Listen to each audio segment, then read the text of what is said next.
as NPP lawyers who are members of the parliament, we are gathered here today to specifically discuss the allegations against judicial reform that is being carried out by the government at the moment.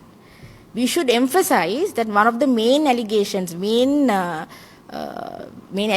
against the judicial reform process is that the constitutional amendment proposed, which will increase the retirement age of the Court of Appeal judges and the Supreme Court judges, will in itself violate the principle of independence of the judiciary.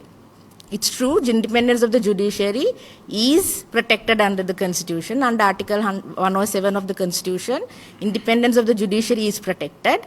The retirement age of the Court of Appeal judges and the Supreme Court judges are specifically stated as 65 and 63 in the Constitution, because independence of the judiciary has to be protected.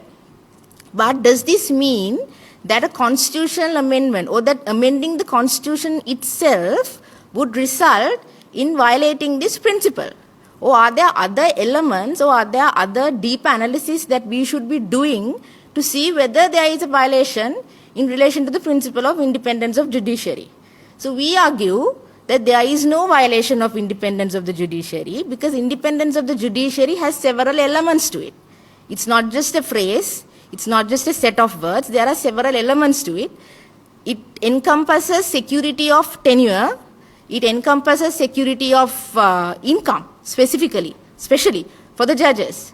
So this retirement age stated in the Constitution addresses the issue of security of tenure, to mean that up until the age of 65, a Supreme Court judge has the right to serve in the Supreme Court. His tenure is secured under the Constitution.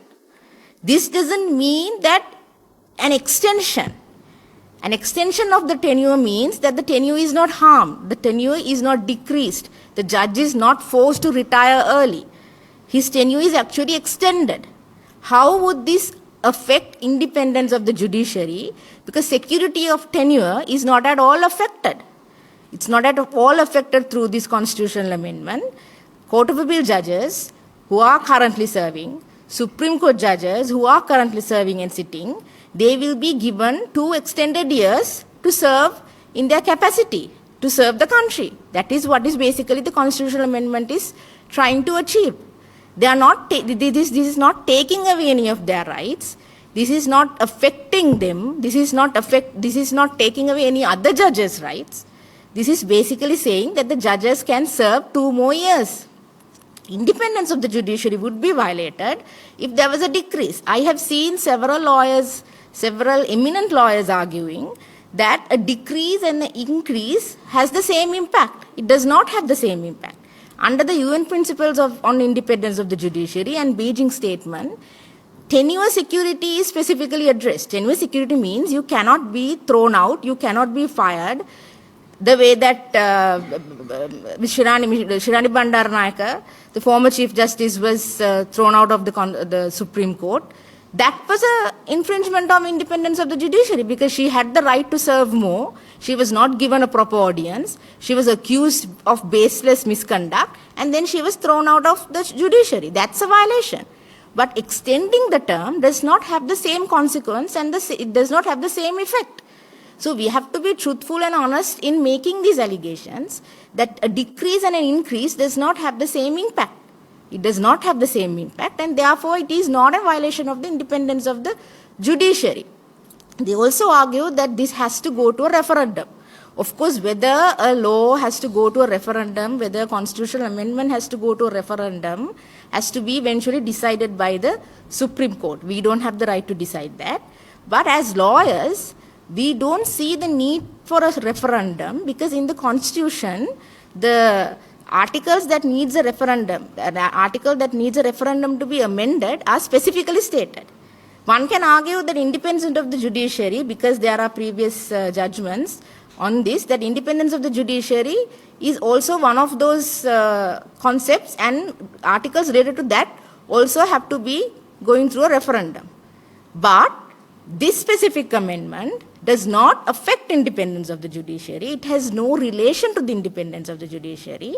It is merely an extension of tenure. It's merely 2 more years of service to the country. And we don't see why this has to be made a spectacle and a targeted attack on our judiciary, claiming that this will benefit this person and that person within the Supreme Court, or this person and that person within the Court of Appeal.